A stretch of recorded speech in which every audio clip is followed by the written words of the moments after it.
Good morning student. मैं आदर्श हरिजन शिशु मंदिर शिक्षा समिति से गौसुल आलम आप लोग का स्वागत करते हैं। हम लोग प्रकाश चैप्टर का मतलब परावर्तन पढ़े हैं, परावर्तन के नियम पढ़े हैं और उसके बाद दर्पण पढ़े हैं। दर्पण में मुख्य रूप से दो प्रकार के पढ़े हैं, समतल दर्पण और गोलीय दर्पण। फिर समतल दर्पण के बारे में बताए हैं, समतल दर्पण किसे कहते हैं और गोलीय दर्पण किसे कहते हैं, ये भी हम आप लोग को बता चुके हैं। गोलीय दर्पण में बताए हैं कि गोलीय दर्पण दो प्रकार का होता है, एक अवतल दर्पण और एक उत्तल दर्पण।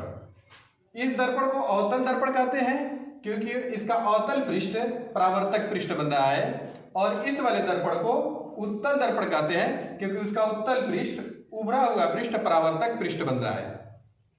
अब हम लोगों को गोलीय दर्पण के बारे में कुछ परिभाषाएं जाननी है, जैसे हुआ वक्रता केंद्र, फोकस दूरी, फोकस बिंदु, वक्रता त्रिज्या, प्रकाशिक केंद्र, यही सब है इसमें जानना।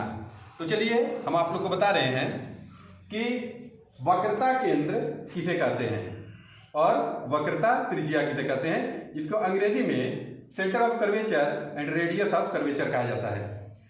तो आइए ध्यान दीजिए कि ये आप लोग को मालूम है कि गोलीय दर्पण एक खोखले गोले का एक हिस्सा होता है, यानी कि खोखला गोला है, उसको फोड़ दीजिए तो किसी टुकड़े के किसी एक पृष्ठ पर कलई कर दिया जाए और दूसरा पृष्ठ परावर्तक पृष्ठ बनता है, तो उसी को गोलीय दर्पण कहते हैं। यानी कि ये खोखले गोले का एक टुकड़ा है, इसको अगर पूरा सर्किल गोला बनाइए तो इधर बन रहा है, और अगर इसको हम ज्योमेट्रिकल लाइन मान ले तो इस ज्योमेट्रिकल लाइन से इस साइड ऋणात्मक चिन्ह होता है और इधर धनात्मक चिन्ह होता है। क्योंकि यह एक खोखले गोले का एक हिस्सा है, इसलिए इस गोले का एक केंद्र होगा।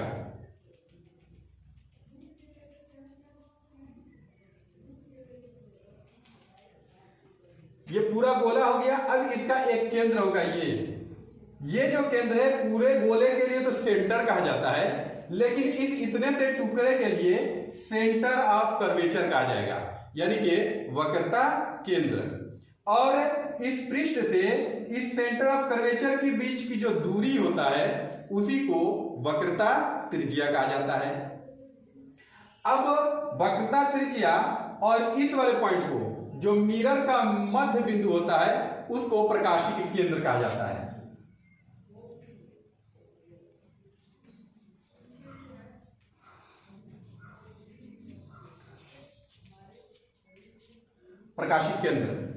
प्रकाशिक केंद्र और सेंटर ऑफ कर्वेचर के मध्य जो बिंदु होता है उस बिंदु को फोकस पॉइंट कहा जाता है।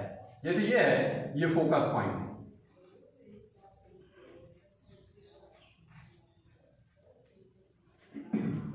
और इस वाले बिंदु को वक्रता केंद्र।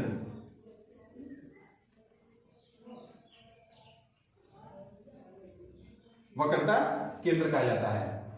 ये जो लाइन है इस लाइन को मुख्य अक्ष कहते हैं। अब इसमें जो सेंटर ऑफ पोल के बीच की जो मध्य बिंदु होता है उसे तो फोकस बिंदु कहते हैं।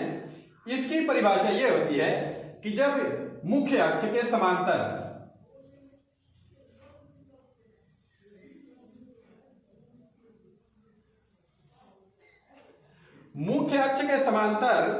दर्पण पर पड़ने वाली किरण दर्पण से परावर्तन के बाद मुख्य अक्ष को जिस बिंदु पर काटती है, प्रतिच्छेद करती है, इंटरसेक्ट करती है, उसी बिंदु को फोकस बिंदु कहते हैं। अब रहा सवाल, यह है मुख्य अक्ष। मुख्य अक्ष की परिभाषा क्या हुई? यह हुआ सेंटर ऑफ कर्वेचर और ये पोल। तो मुख्य अक्ष की परिभाषा यह हुई, वक्रता केंद्र और ध्रुव को, जो पोल है प्रकाशिक केंद्र इसको भी कहा जाता है, वक्रा केंद्र और प्रकाशिक बिंदु को मिलाने वाली जो काल्पनिक रेखा होती है उसी को मुख्य अक्ष कहते हैं। मुख्य अक्ष के समांतर जितने भी प्रकाश की किरण दर्पण पर डाली जाती है वो सभी परावर्तन के बाद मुख्य अक्ष को फोकस पर इंटरसेक्ट करती है। अब इसके लिए फोकस बिंदु क्या कहा जाएगा?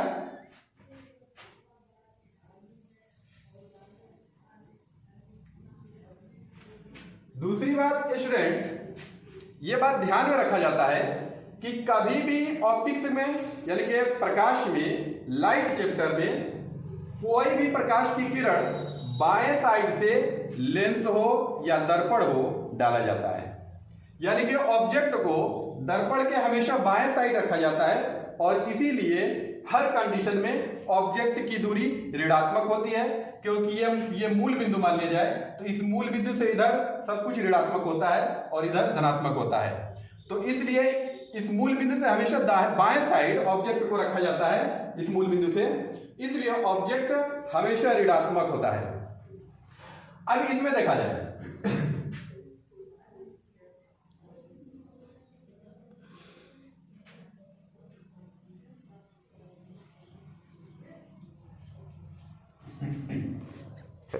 इस पर मुख्य अक्ष के समांतर किरण पड़ी और इस साइड में निकल गई। इसको पीछे की तरफ हम लोग बढ़ाएंगे तो यह इस बिंदु पर इंटरसेक्ट की, इसी बिंदु को फोकस बिंदु कहा जाता है। तो क्या होगा फोकस बिंदु की परिभाषा? जब मुख्य अक्ष के समांतर कोई किरण दर्पण पर आपतित होती है और दर्पण से परावर्तन के बाद मुख्य अक्ष को जिस बिंदु पर काटती है, यह रियलिटी में काट रही है, काटती है अथवा काटती हुई प्रतीत होती है, इस बिंदु को, इस पॉइंट को दर्पण का फोकस बिंदु कहते हैं। इसे F से लिखते हैं और इस फोकस बिंदु से दर्पण के बीच की जो दूरी होती है, फोकस बिंदु से दर्पण के बीच, प्रकाशिक केंद्र के बीच की दूरी अथवा पोल के बीच की दूरी को हम लोग फोकस दूरी कहते हैं। अब आप लोग को मालूम चल गया, इसका अगर हम लोग गोला बनाएं तो ये इस साइड बनेगा,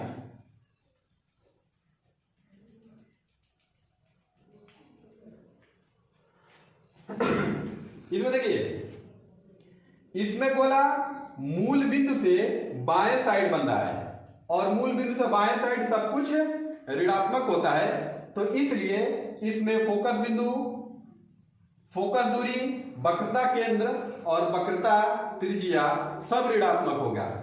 इसमें गोला मूल बिंदु से दाहिने साइड की तरफ बन रहा है, यानी कि अगर इसको मूल बिंदु मान ले तो इस साइड सब कुछ धनात्मक होता है। आप लोग देखे हैं, अगर ये मूल बिंदु है तो इधर 1 2 3 और 4 और इधर -1 -2 -3, यानी कि इस मूल बिंदु से इधर बाएं साइड सब कुछ ऋणात्मक और इस मूल बिंदु से दाहिने साइड सब कुछ धनात्मक होता है। इसी तरह इस मूल बिंदु से इधर दाहिने साइड इसका गोला बन रहा है तो इसका सब कुछ धनात्मक होगा। प्रकाशिक केंद्र भले, फोकस दूरी, वक्रता केंद्र और वक्रता त्रिज्या, फोकस बिंदु सब कुछ धनात्मक होगा। दूसरा है, आप लोग को ये दर्पण के बारे में कुछ परिभाषाएं तो मालूम हो गई। अब हम लोग साइन कन्वेंशन के बारे में जान लें। साइन कन्वेंशन के बारे में तो आप लोग जान चुके हैं।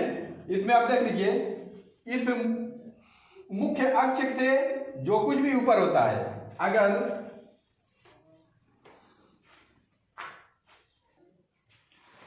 हाँ तो बच्चों अब देखिए, आप लोग ये दर्पण के फोकस दूरी यानी कि सब कुछ जितनी भी परिभाषा इसमें आप लोग जान चुके हैं। अब एक साइन कन्वेंशन आप जानिए कि ये मुख्य अक्ष के नीचे, यानी कि आप लोग इसमें देख लीजिए, इधर सब कुछ ऋणात्मक होता है नीचे और इसके ऊपर सब कुछ ऋणात्मक होता है। उसी तरह मुख्य अक्ष के जो कुछ भी नीचे होगा, यानी कि अगर प्रतिबिंब नीचे बन रहा है तो ऋणात्मक और प्रतिबिंब ऊपर बन रहा है तो धनात्मक, यानी कि मुख्य अक्ष के ऊपर सब कुछ धनात्मक और मुख्य अक्ष के नीचे सब कुछ ऋणात्मक। तो बच्चों आज आप लोग दर्पण के बारे में कुछ परिभाषाएं जाने, इसको आप लोग याद कीजिएगा, जो नहीं समझ में आएगा वो पूछ लीजिएगा। इसके आगे आप लोग को अगले लेक्चर बताएंगे। तब तक के लिए धन्यवाद।